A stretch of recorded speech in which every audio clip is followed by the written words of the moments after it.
Well, I do love pigeons. Ladies and gentlemen, our next guest, and he's a great dude, man. I got to direct this man, I got to act with this man, I got to get stabbed by this man. Ladies and gentlemen, the king of cool, Christian Keys!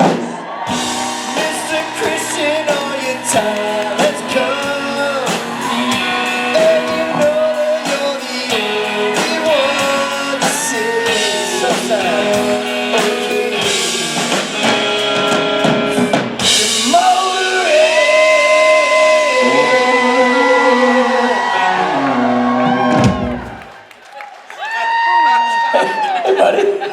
It's quite the intro. Mr. Christian.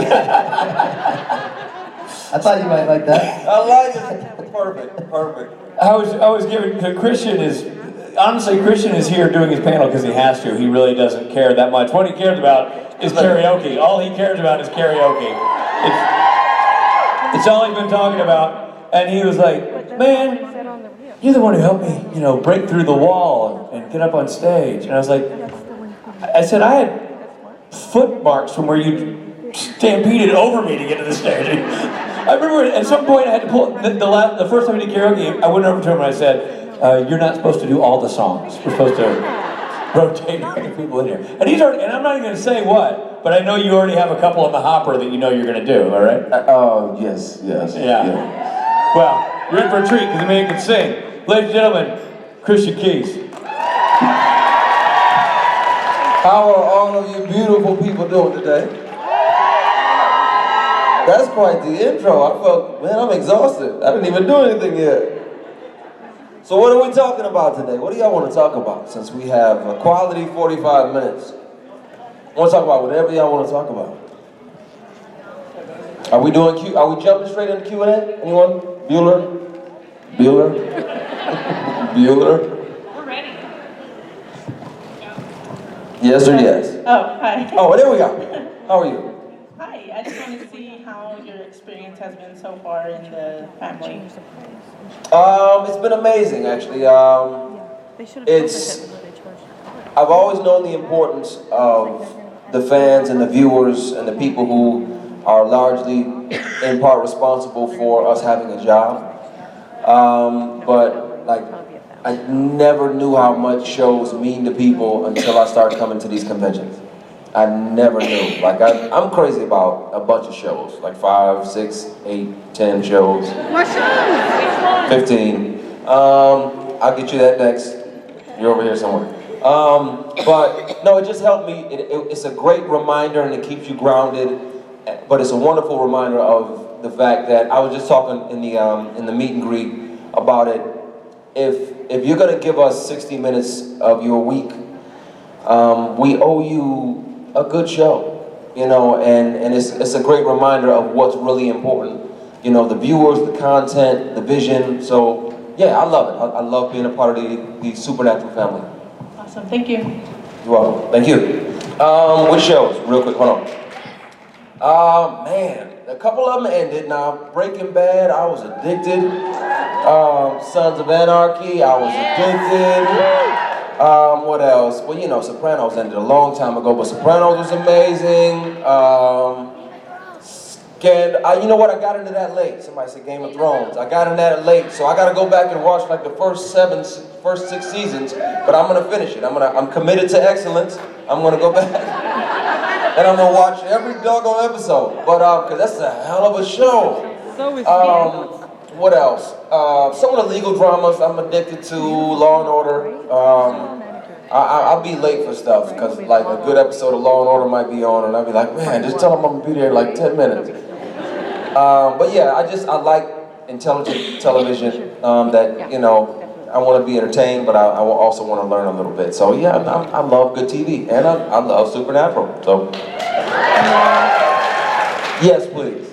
Hi, how are you? Wonderful. How are you, and who are you? Really good. I really, first of all, absolutely love your look in the other world with your long coat and Thank you. Really wonderful. You don't get much time as you in their world. Yeah. And I just wondered if you were actually able to play it instead of Jensen, how would you have made him react to what he's seeing in our world? or their world? Let me see. Me as in my Character.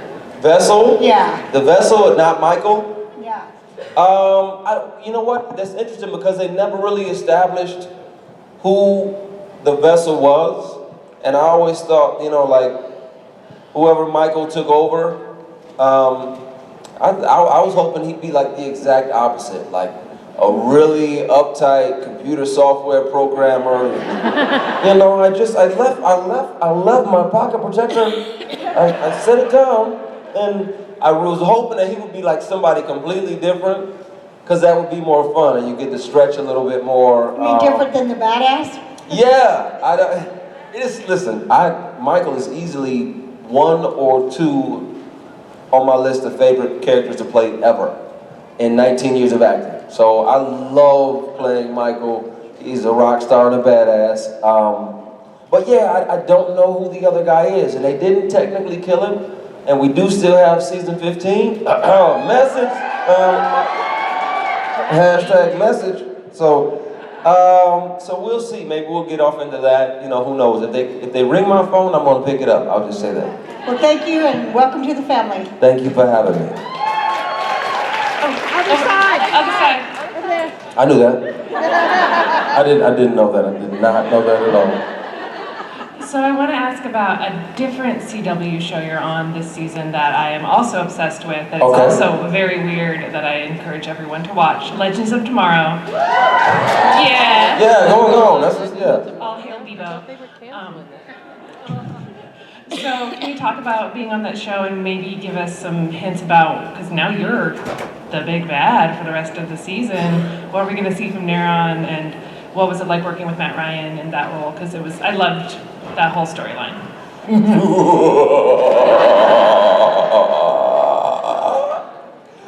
It is. It's amazing playing the bad guy. I will say that. You get to do stuff in life that you would never really do, and I think that's one of the coolest parts. One of my favorite parts of acting. Michael, you know, you got wings and powers and you're trying to take over the world. Desmond / Neuron. It's a great guy who is possessed by a demon.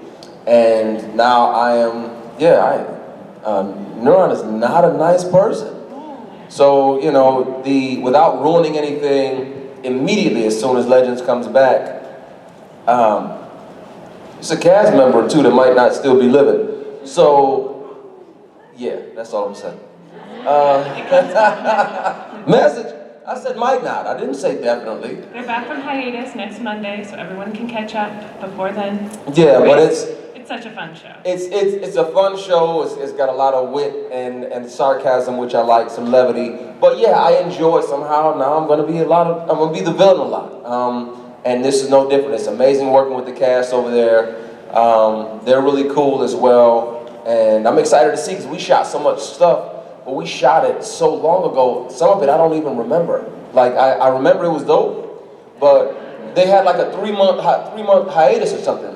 Yeah, they finished in December. Yeah, so it's tough to remember all the great stuff that we shot, because we shot it a few months before that.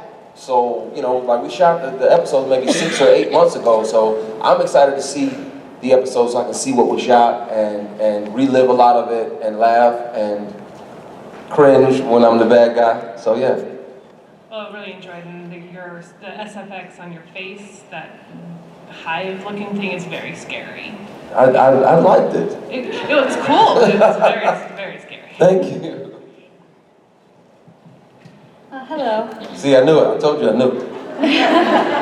I would like to know if there's any actors you kind of like specifically took more time to like rehearse with and such, as specifically kind of like Mark Pellegrino or Richard Speight, seeing as you guys were playing brothers. Let me see. Definitely with Richard, because we were fighting with those angel blades, and those are dangerous. And they're heavy too. They're like the real ones are like a pound or 2. So you don't want to get poked with that. So we went through a lot of the choreography and everything when I had to stab him. Sorry, bro. You're welcome. But no, we definitely worked the mess out of that stuff. Mark and I, you know, we went through a lot of the fighting scenes and the choreography. They got great stunt guys over there on the CW period, but especially on Supernatural. And they're very thorough. You know, they're very, yeah, thorough is the best. I'll leave it there, but they're very thorough. They're like, hey, listen, you got 2 minutes before you're doing anything. Let's go over it 20 more times. And you need that kind of thing because everybody's safe. But with Mark, he's easily one of my favorite guys to work with, to do scenes with, as well as Jared and Jensen. They're amazing. But he's my favorite guy to ever play the devil. I said that a bunch. But other than Al Pacino in The Devil's Advocate, Pellegrino is my favorite, other than Al, and that's good company. Al Pacino is good company, but Mark is my favorite Lucifer / Satan type character. So that was fun. That was definitely fun. He has way too much fun playing the devil. Thank you. You're welcome. Thank you. What is your favorite behind-the-scenes story that you can share? Let me see. One of them is known, actually. One of my favorite behind-the-scenes stories. When Dean was gonna have to play, Dean was gonna cave in and let Michael take over. We had a conversation, and he didn't have to do this. This is more about the amount of class that he has. He was like, hey, is there any specific things that you did as Michael, that I can kind of carry into my portrayal of him, and then put my own spin on it, and so we talked about like trying to, find the music and the notes, kind of the way, Michael would sing certain words or, say them slowly, drag them out, flick the jacket back, stuff like that. That was cool. That was cool to him to do because, like I said, he didn't have to. That it just shows a certain amount of class. And then, both the brothers, both Jared and Jensen, are dads, and my son is, older than their children. My son just turned 16. So, they were for them to kind of pull me aside and have dad questions or us having dad conversations. I'm sitting there talking with Sam and Dean about kids, That's pretty damn cool.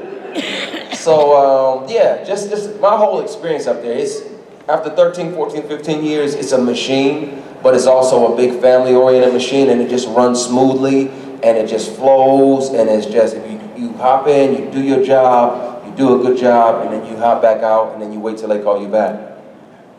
Thank you, sir. You're welcome. Hello.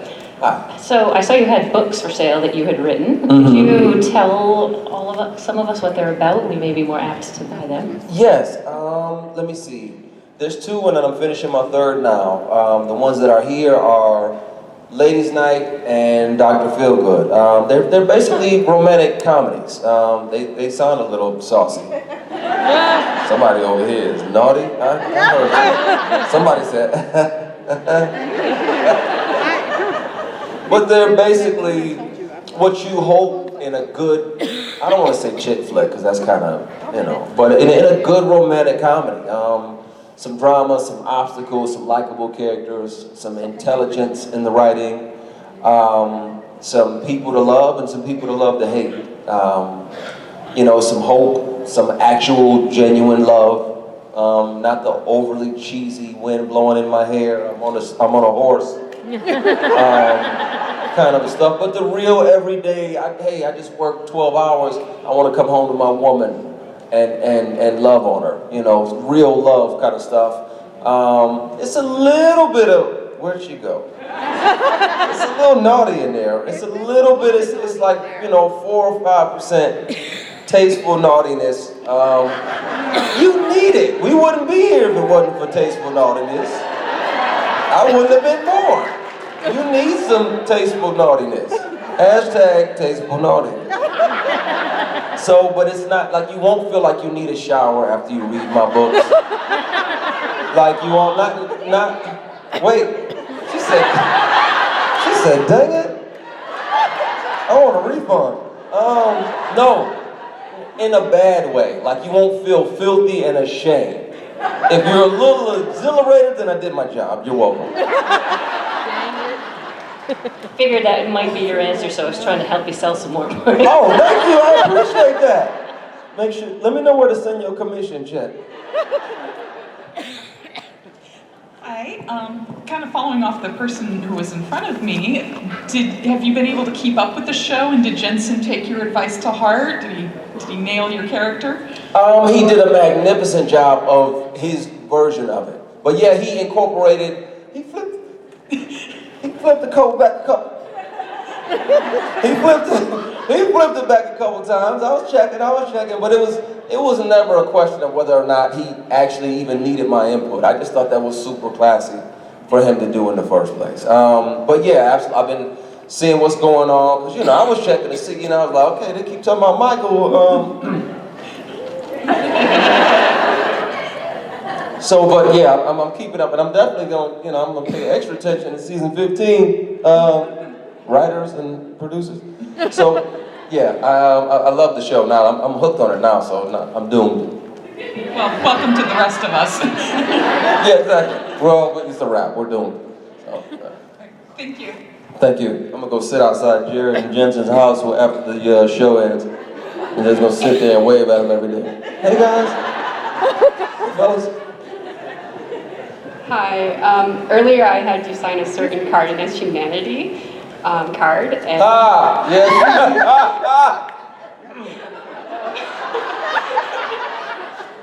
so I was. You really gonna make me blush in front of all these people?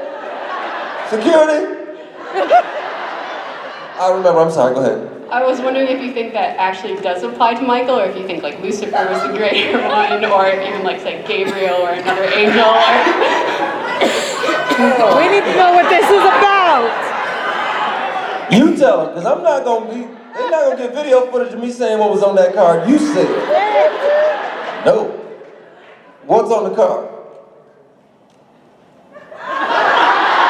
Spill the beans. Don't blush in the dark over there in the corner now. I don't want to get kicked out of the con. There's a way you can tiptoe around and still say it. It's on my Twitter. It's posted. That's helpful. It starts with the biggest. You know how they say that the angels are just Junkless. junk with wings. You are helpful. So she had me sign a card that said, the biggest black junk. Not junk, though. So yeah, that was interesting. Well, I didn't know if you thought Michael was the bigger evil or if Lucifer. So. No, I'm definitely.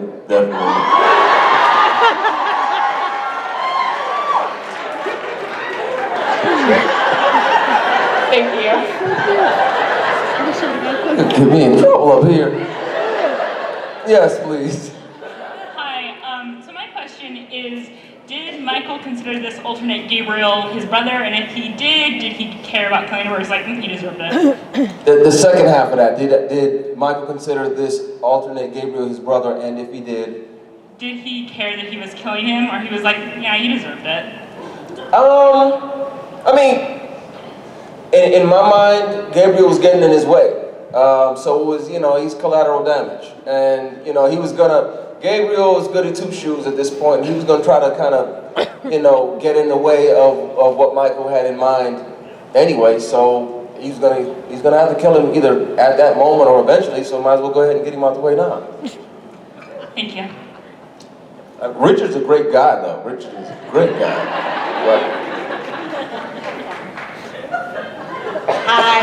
I felt bad stabbing him, okay? So, this may be a little bit related, but often when actors talk about playing the quote-unquote bad guys or the evil characters, they talk about having to find a way of sort of relating and humanizing that character in order to be able to really play them well. So I just wanted to know what your story of Michael is and how you kind of related to him. I guess I can't say as a human being, but as a being that wasn't just pure evil. I think the first thing was not to judge him. And I think it was, Will Smith said it or something close to it, to where you can't really judge the people that you're playing. Like, let's say if like all the actors in history that have ever played racists, Edward Norton. In the one film, American History, he was brilliant. But for him to achieve that level of brilliance and honesty, he couldn't judge the character that he was playing. He had to just say, that character thinks that that lifestyle is right in the moment. My choices are right, I'm right on this. The same thing with Michael. He wasn't, it wasn't a racist thing or whatever, but he had a purpose. He had made a decision, this is what I want. These are my goals. I want to take over this. I want to take over this. They may have to die in the process. Definitely gonna have to get the Winchester boys out of there. This, that, and the other. And that seems right to me, and that's okay. And as long as it's honest to me and I can make it real to me, I can find a way to make it come across real for everybody else who's watching. But if I can't, then it's a problem. So I allowed it to be real. I allowed that want to take over the world and be the be-all, end-all to be my purpose. And anybody in the way of that, residual collateral damage. It's easier to accept it and make it honest and not judge them. If I judge them, I'm like, man, I'm a bad person, I'm doing this wrong. No, it's right to Michael. This is right, this is my birthright, this is what I want. Thank you very much. Sure. Hi, Christian. My question is, throughout the years, all the characters you have played, which one is your favorite? I'll say it's kind of a tie between Michael and then last season, last year, while I was shooting Supernatural, we did a show called In Contempt. And Charlie Riggs was an attorney, and it was like I told you, I was in love with Law and Order. It's like a Law and Order type show, just younger and sexier, and the people actually had sex. Yes. Because Law and Order, they're a little older. You don't really want to see, Benson and Stabler. You don't want to see them humping. But I mean, older people get it in too. Get your Bengay on and get it in. But on television, you don't necessarily want. In real life, get it in, but safely and responsibly. But on Law and Order, you don't want to see Benson and Stabler just grinding it out. So I think with Charlie Riggs on In Contempt, it was the lawyer thing, all the legal jargon. It was giving the big closing arguments in front of the court and in front of the jury, and all of that stuff was really dope. And then, clearly, I mean, what's not to love about a character like Michael? What's not to love? It was amazing. It was so fun. The stunts, I tried to do as many of them as I could. I tried to outdo the stunt guys. I wanted them to use all my takes. Just use, don't be against the pillar. So yeah, those two are my favorite ever so far. Thank you. Thank you. Hello. How are you doing? Wonderful, how are you? I'm doing good. My question is to kind of piggyback off the person who was what asked you to talk more about your books and stuff. First of all, learning that you're an author, I was like, what? I gotta ask a question now. So just listening to how you described the books you wrote, I guess I want to know, how did you become an author, especially in that kind of, I guess, say, genre, or the kind of stories that you write, which seem to be a little romantic in nature, because it's not too often you come across a male author who actually kind of writes those stories. So just kind of want to know your journey into writing, particularly the stories that you write. That's a good question. You know what? I've been writing stories since I was, 12. I came up in the foster care system. 12 foster homes, 3 group homes, a couple of detention centers. I'm a survivor of vicious child abuse. And no, I'm not saying this is a victory story, so no awes, none of that. Because I'm here with y'all, so clearly I'm already winning by the grace of God. Yeah, this is not a pity party. But the only constant in all those foster homes, the group homes, was paper and pencil. So when I was in a hellish environment, I could always turn to paper and pencil to write and create a safer place. And the more, the worse the environment I was in, the better I would concentrate on making this place great and making it realistic and making it honest and writing so much so where I I could see the way the light bounced off the table, or you know, the way that a shadow was cast on the wall, or this, that, and the other, and I started learning to paint myself into those rooms. Fast forward to, I think after college, I started writing movies, and we were filming. A friend of mine has a bunch of New York Times bestsellers. He's a beast as a writer, and he's my publisher now. But I was asking him, I said, how hard would it be to turn a good script into a novel? Because I'm passionate about that, and I want to try out novel writing. Because eventually I want to write my story about all the foster care and the abuse and everything, but I figure I'd write a couple fictions first so I can be a better novelist and learn how to tell my story better. So he read one of my scripts and he was like, this is a great story. You build it out from 90 pages to 250 pages and I'll give you a book publishing deal. And that's how I ended up being an author. I got a stack of scripts at home now, so now I just take one of those 90-page scripts I've written, I build it out, paint more, describe more detail. And I encourage everybody in here. A few people told me that they were writing books and finishing books. Finish those books. It's one of the most rewarding things that you will ever do if you have a passion about that. If you paint, damn it, paint. If you want to write a book, sit down and write. Commit to a page or two a day. Like he told me, I was like, there's no way I can write 250 pages. He said, yeah. He said, commit to 2 pages a day. Type 2 pages a day for 125 days in a row. Period. And you have a novel. You can do that twice a year, almost 3 times a year. So I was like, damn, I can do that. And if you have the discipline, you can do it. So I wanted to do it. And I didn't go to school for it. I just always loved good writing, which is one of the reasons why I fell in love with Supernatural.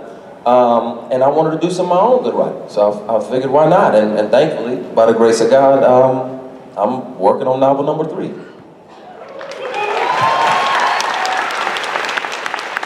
Thank you so much for sharing your story, and it definitely inspires me to want to go out there and write now, because I love writing, I love reading, so all that, and I hope to be able to check out one of your books. Okay, well, I hope to be able to check out one of yours. So finish what you want to write. Write that thing. Oh, and you know what else? There's they're not paying me, this ain't no commercial. There's a book called How to Write a Movie in 21 Days, but it also very helpful on the novel side. And it's got a lot of structure points and things that'll help you get the framing or the skeleton of your story. And it'll help you, it'll be easier for you to write your story. If you look that book up, How to Write a Movie in 21 Days, it helps novels as well. Thank you. You're welcome. Hi again, Christian. I'm wonderful, how are you? Good. I'm curious, were you a fan of Supernatural before you were cast? And what was it like for you joining such a well-established and popular show? I had seen some episodes, and then when I was going in for the audition, the weekend before, I binge watched the entire 12th season. That's dedication. That's commitment. It was heavy. There was so much going on. But I wanted to understand, like, every show that you ever go in for or ever are on has a particular tone, tempo, feel, flow. It has its own energy and life. And so I wanted to be well-versed in Supernatural. And I figured, okay, well, none of these other guys dumb enough to sit here and watch 12 episodes, the whole season. They might watch an episode or two, but I'm gonna do the whole season, and I'm gonna study and prep the mess out of this and commit to my decisions, and thankfully it worked. And the funny thing is they gave me a few adjustments in there, and because I was comfortable with the material, I was able to make them. And thankfully I ended up booking it. So when I showed up, I was just like, okay, well, you know what? This is a big show. There's stars right here. I'm gonna come in, do a good job, so they keep bringing me back. And that was my approach. I wasn't, you don't walk in trying to show out or show up anybody. You just want to do a damn good job so where they have to keep bringing you back. So that was my goal. Like, okay, if I'm honest, if I'm professional, if I'm courteous and easy to work with, they ain't gonna want to get rid of me. So let me go ahead and do my thing. So it was fun. It was an amazing experience. Well, you've done an amazing job, so thank you. Thank you. Hi. Hi. My question is, what sport do you think it would be the funniest to add a mandatory amount of alcohol to? Q&As at conventions. That's about the only safe. Ping pong, beer pong, golf, bowling. Because I suck, so I have to have a beer or two because I'm terrible and I need to be able to stand how bad I am. Something safe though, something where nobody could get hurt. Definitely not like basketball, football, baseball, or anything, but yeah, those. Thank you. Thank you. Hello. Hello. I have a question, and it's who is your celebrity crush? Oh, damn. Boy, oh boy. I've been able to work with some amazing people. Let me see. Right now, if I'm being honest, you know what? I used to have the biggest crush on Sanaa Lathan from Love and Basketball, and I made the mistake of telling her that when I met her at a premiere.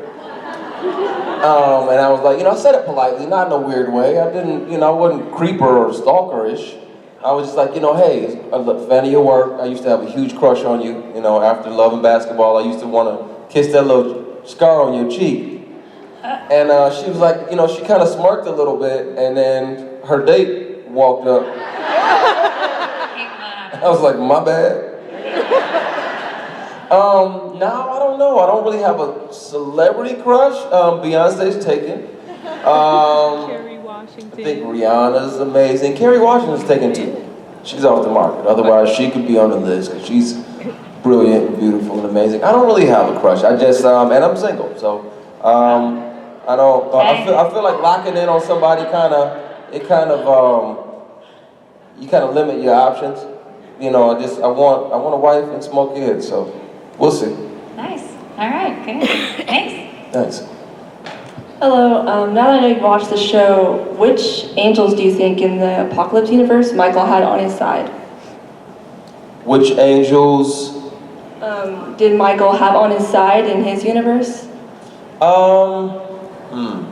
don't think many, because I think Michael was self-serving in my mind. If I'm answering that, I think Michael was self-serving. So anybody who wasn't serving Michael or assisting Michael got handled. They got Gabriel'd. Yeah, I think he was like, listen, either you gonna work for me, help me, or die. Pick one. And I think that was kind of his motto. Yeah, because anybody else who wasn't helping him was getting in the way. Thank you very much. I feel like my voice changes when I answer questions about Michael. I need to calm down. I started getting a little aggressive. I'm sorry. Hi. Hi. So my question is that as you play Michael from the AU, but I was wondering what you think a scene would be like if you got to meet the other Michael from the other worlds. Incredible. I think that would be really dope. And interesting. It'd be like a mind screw. See how I didn't say the word that I was about to say. Y'all dirty for thinking it. I think it'd be dope. I think it would be really, really dope. I was thinking that maybe that might be what it was going to take to get rid of Michael, possibly, or something. I don't know, but I think it'd be a great idea. I'll be down. Call me, CW. Thank you. Thank you. Hi. So I was wondering, for you, what was the most challenging aspect of playing Michael? Was it the technical parts, like you said, you put a lot of practice into fight scenes, or was there like an aspect of the character that you found challenging? And how did you manage to deal with it? Because I loved you as Michael. I thought you did the best job out of all the different little snippets we've seen as Michael. And sorry, Jensen. But yeah, I just wanted to know what you found hardest and how you dealt with it. Sorry, I enjoyed that way too much. Sorry, not sorry. Let me see. Probably the most difficult part. Was there a difficult part? I mean, put it like this. When the writing is good, I feel like that does a lot of my work for me. If it's honest and it connects and it's intelligent, has a good flow, then it's easier to bring it to life, because you don't always get good writing like this. You don't always get good writing that sounds like honest, intelligent dialogue and purposeful statements. Sometimes it's just a bunch of words, and you're like, Lord, I gotta make this honest somehow. It wasn't like that here. So dialogue-wise, and finding my purpose in it and the honesty in it, that was, you know, the writers pretty much did that for me, thankfully. They do a great job. Let me see, I think that my only thing that I ever complained about, I think I accidentally, in the fight scene, I accidentally punched a table and almost broke my knuckle. And what else? And that harness, when they bring you up in the air, that harness goes up into some places. So that's probably the only thing I would complain about. That harness is uncomfortable. It's unrelenting. It doesn't cooperate so much. So that was it. Everything else was a blast. It was a blast. It was almost unfair to call it work. Awesome, thank you so much, and again, great job. Thank you. And then I was actually in Vancouver when they were filming. I was filming Legends when they were filming episode 300 of Supernatural. And I was gonna try to make the 300 party that they had, and I couldn't because I was filming till like 2 or 3 in the morning. But I was sure gonna try to sneak off set. But I didn't because I wanted to keep my job. Hi, Christian. Can you talk a little bit about the man in 3B? Oh, okay. Yeah. Another bad guy. I play Slim, who seems like a decent guy at the beginning. I loved doing the movie. I was actually blessed to be a co-producer on that one as well. And it was based on a New York Times bestseller with the same title. But my character was a bad guy. Seemed like a decent guy. Seemed like kind of a ladies' man. Got my girlfriend hooked on cocaine. He was not a nice guy. Almost, you know, a little violent, not with her, but like guys, you know, he'd fight in a second. I did used to give her the cocaine in Tiffany boxes though, like the jewelry boxes. So the presentation was nice. I gotta get presentation points. But yeah, it was, he wasn't a nice guy, but it was fun playing the villain because I've been acting for 19 years, and most of that, up until about the last 4 or 5 years, it's been, you know, cute guy next door that saves the day. Cute guy at Bible study that saves the day. Cute guy that bags groceries at the Ralph's grocery store that saves the day. And, you know, finally, with the sci-fi world blessing me the way it has, and some of the comedies that I've done recently, it's opened that up. And it's not, I don't need to be the heartthrob. I want to be the villain. I want to be a bank robber. I want to play a stalker. I want to be under your damn bed and grab your ankle. You know, I want to do stuff that's out of pocket, you know, and deliver and have people like, hey, I didn't like you when you was that stalker guy, and I don't like you still. Good, I did my job. So yeah, I'm excited about where things are going now, but Man in 3B was fun. And is that the one did I propose naked in that? Yeah, a little bit. Yeah, yeah. There's a scene in there where I'll make it quick. They wake up in the morning and they jump each other. You know, they're in love, and you know, they just finished. And he realizes that this is this section over here. Keep an eye, and then it's right over here too. So they finish, and then he's like, you know what, this is it, this is her.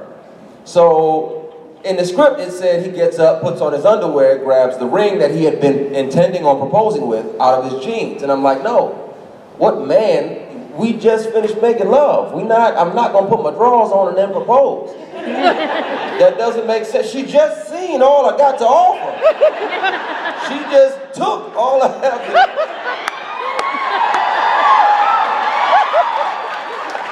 So, it didn't make sense, so I asked the writer and the director, I said, can we just, do we have to do the boxer brief thing? I said, it doesn't feel like it's honest to me. And so they were like, no, we'll just we'll do one take with it, you know, for the television version, but for the film version, we'll shoot it how you want to. So they let us do it. So I proposed naked. Well, I thought it was a very interesting movie, first off. Thank you. I think the cast was absolutely amazing. And I went to see it because Anthony Montgomery is a friend. Me too. And I just fell in love. I just thought, wow. Thank you. Thank you.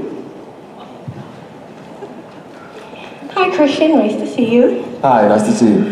I was wondering, I am super excited that you're going to be singing later because I loved you in the good version, the play version of Medea Goes to Jail. That's when I first saw you singing your little, you know. I thought you were about to sing it. I thought you were about to. Well, no, you sang in that and, you know, that gave us a little bit of eye candy too, so appreciate it.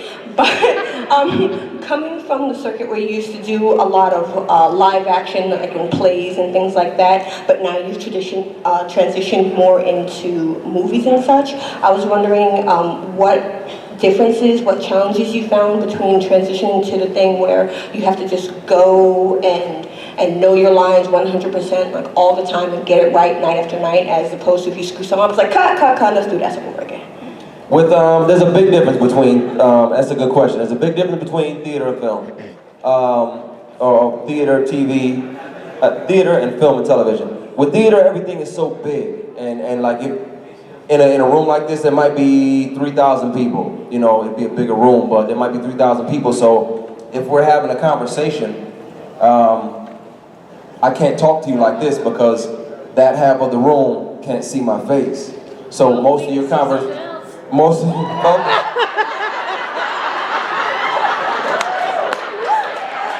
gonna be trouble over here.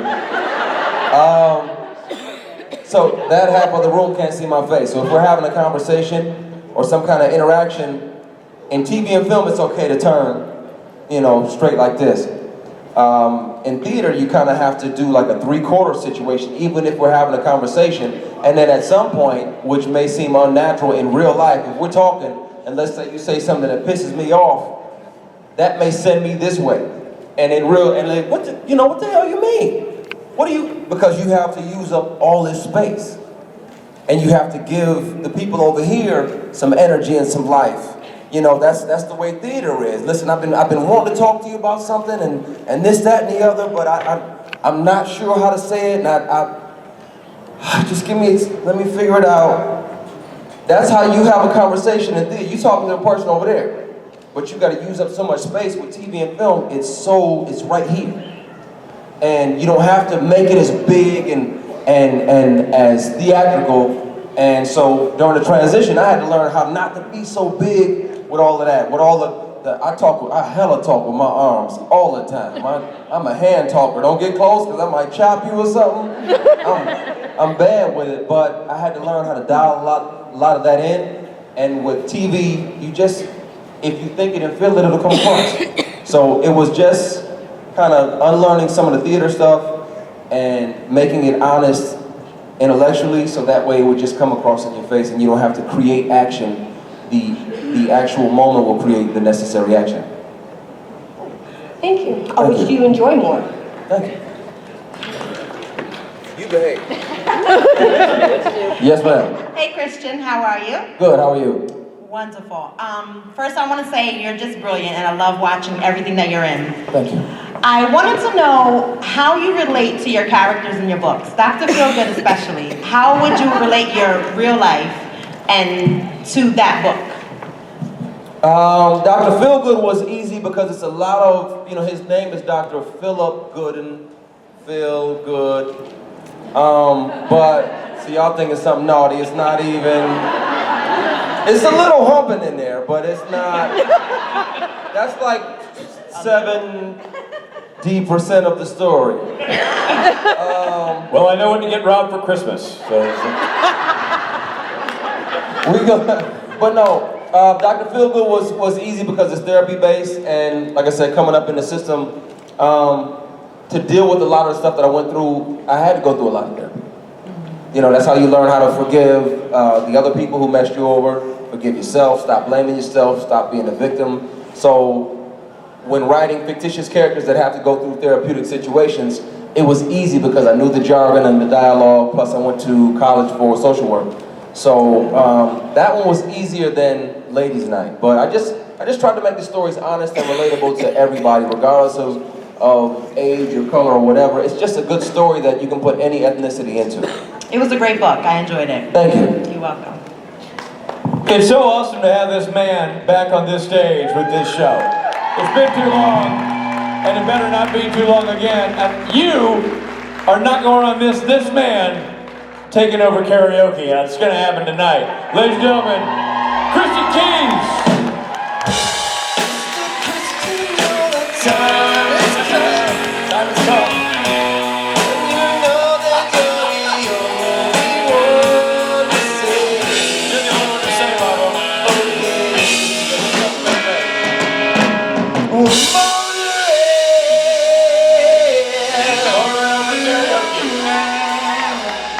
You didn't give me a key at the beginning of that one. That was... You gave me like a note. That was great. That was awesome.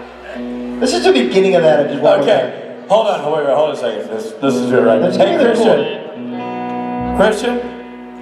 Are you still here? Okay, come over here, dude. Come back up.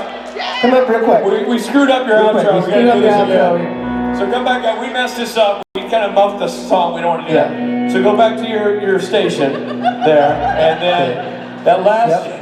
Ladies and gentlemen. And you know what? Such an honor and treat to have this man on this stage at this convention. It's been too long. It better not be this long again. And you're not going to want to miss this man taking over the karaoke stage tonight, Mr. Christian Keynes.